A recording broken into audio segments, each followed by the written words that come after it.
Hello everyone, আসসালামু আলাইকুম। প্রিয় ভাই ও আপুরা, আশা করি সবাই ভালো আছো। সবাইকে জানাই জুম্বা মোবারক। তো চলে আসলাম বরাবরের মতোই নতুন এক ভিডিও নিয়ে। শুক্রবার যেহেতু, তাই ভালো মন্দ রান্না করার চেষ্টা করেছি। প্রথমে আমি অফ ক্যামেরায় নাস্তাটা করে নিয়েছি হালকা পাতলা। এখন দুপুরের জন্য রান্না করব।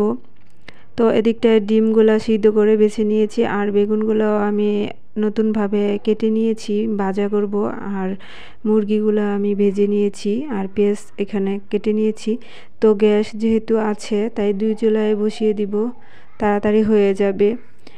আবার দেখা যায় দুপুরের দিকে, বেশি দুপুর হলে 12টা বা 1টা বাজলে গ্যাসটা চলে যায়। তাই আমি এখনই নাস্তা খাওয়ার পরপরই দুপুরের জন্য রান্নাটা বসিয়ে দিয়েছি। প্রথমে আমি পেঁয়াজের বেরেস্তাটা করে নেব। মনটা অনেক খারাপ। মন খারাপ থাকলেও কিছু করার নাই, মানে রান্না করতে হবে, খেতে হবে, বাঁচতে হলে রান্না বান্না করতেই হবে। তো আজকে মেয়ের পছন্দের রান্না করব, রোস্ট করব, পোলাও রান্না করব। মেয়ে অনেক দিন যাবৎ বলতেছিল, আম্মু মুরগির রোস্ট করো আর পোলাও রান্না করো। তাই চলে আসলাম রান্না করতে। তো মনটা খারাপ কিসের জন্য? বন্যা কবলিত মানুষদের জন্য। দেশের অবস্থা মানে কিছুদিন ভালো থাকে, আবার শুরু হয়ে যায় একটার পর একটা সমস্যা। কিছুদিন ছিল হাসিনাকে নিয়ে যুদ্ধ, আর দেশে তো অনেকে মারামারি, হানাহানি, খুনাখুনি হয়েছে। এখন আবার শুরু হয়েছে বন্যা কবলিত মানুষদেরকে নিয়ে। তো কিছু করার নেই, দূরে থেকে দোয়া করতে পারবো তারা যেন ভালো থাকে, হেফাজতে থাকে, তাদের এই অবস্থা যেন সহজে উদ্ধার হয়ে যায়। তো এদিকটায় আমি বেগুন ভাজাটাও বসিয়ে দিয়েছি, আর পেঁয়াজের বেরেস্তাটা হয়ে যাওয়ার পর আমি রোস্টের মশলাটা কষিয়ে নিয়েছি ভালো করে। পেঁয়াজের রোস্টের মশলাটা ভালো করে কষানো হয়ে গেলে আমি রোস্টগুলো দিয়ে দিচ্ছি। এখন একটু নাড়িয়ে চাড়িয়ে আমি ঢাকা দিয়ে রাখবো। দেখা যায় যতই মশলাটা কষানো হয় যে কোনো তরকারির, ততই ভালো লাগে আর খেতেও মজা হয়। মশলা কষানো হয়ে গেলে আমি দিয়ে দিয়েছি পানি, পরিমাণ মতো পানি দিয়ে আমি কিছু কিশমিশ, কয়েকটা কাঁচামরিচ দিয়ে নাড়িয়ে চাড়িয়ে ঢাকা দিয়ে রাখবো। আর এদিকটায় দেখুন, রান্না করার পর কত কিছু হয় সেটা তো গৃহিণীরা অবশ্যই জানেন। ক্যামেরার পেছনে অনেক কাজই থাকে, তাই একটু আপনাদের সাথে শেয়ার করলাম। তো রোস্ট ভাজার পর চুলাটা এরকম অবস্থা হয়েছে। রান্না করার সময় অবশ্যই চুলাটা একটু নষ্ট হয়ই। তো আমি চুলাটা একটু মুছে নিয়েছি, আর ওদিকটায় যা ধোয়ার বাকি ছিল ওগুলো আমি ধুয়ে নিয়েছি। আর এই পাশটায় পোলার জন্য পানি বসিয়ে দিয়েছি, আর রোস্টের মধ্যে আমি ঘি দিয়ে দিয়েছি। ঘিটা দিলে সুন্দর ফ্লেভার আসে আর খেতেও মজা হয়। তো হয়ে গিয়েছে রোস্টটা রান্না করা, এখন আমি নামিয়ে নিব। এই তো নামিয়ে নিয়েছি। এখন আমি কিছুটা বিস্কুটের গুঁড়া দিয়ে দিব। বিস্কুটের গুঁড়া দিলে ঝোলটা একটু ঘন হয় আর খেতেও ভালো লাগে, একটু মিষ্টি মিষ্টি লাগে। আর দিয়ে দিব পেঁয়াজের বেরেস্তা। পেঁয়াজের বেরেস্তাগুলো যে করে রেখেছিলাম সেগুলো এখন দিয়ে দিচ্ছি। তারপর আমি বসিয়ে দিব ডিমের কুরমা। বেগুন ভাজাটা অলরেডি হয়ে গিয়েছে অফ ক্যামেরায়, আর রোস্টও হয়ে গেছে। এখন আমি ডিমের কুরমা বসিয়ে দিব। তারপর কিছুক্ষণ পর মেয়েদেরকে গোসল টোসল করিয়ে আমি চলে আসলাম পোলাও রান্না করতে।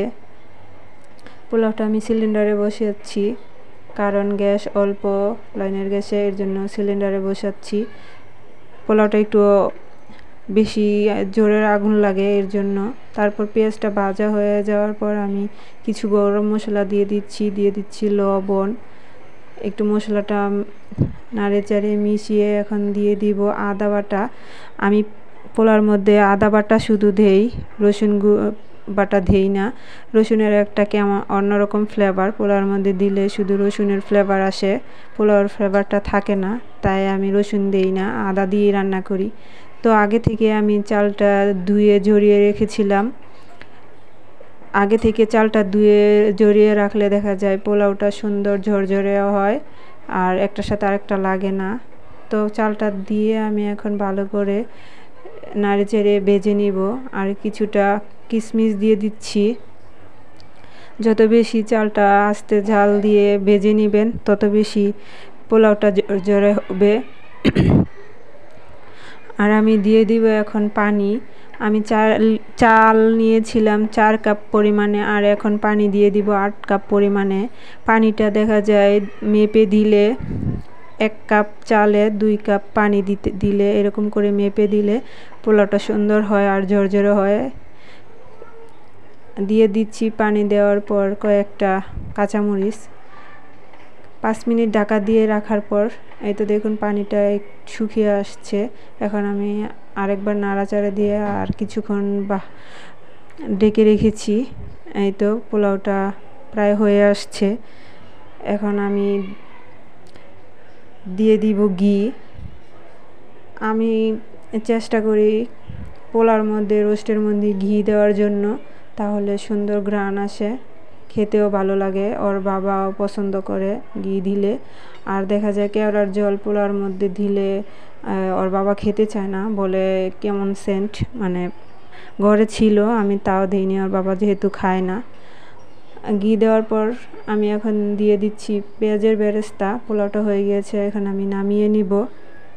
দেখুন কতটা সুন্দর হয়েছে, আর খেতেও খুব মজা হবে। আমার ভিডিওটা যদি আপনাদের একটু ভালো লেগে থাকে তাহলে লাইক, কমেন্ট, শেয়ার করে দিবেন। আর বেশি ভালো লাগলে সাবস্ক্রাইব করে কাছে থেকে যেতে পারেন। কেমন হয়েছে?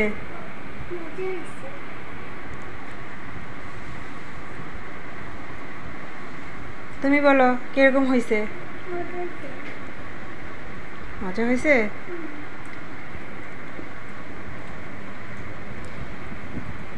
দুপুরের মেনুতে আজকে বেগুন ভাজা, মুরগির রোস্ট, পোলাও, ডিমের কুরমা, সালাদ, এই পাশটা হয়েছে কোমল পানীয়।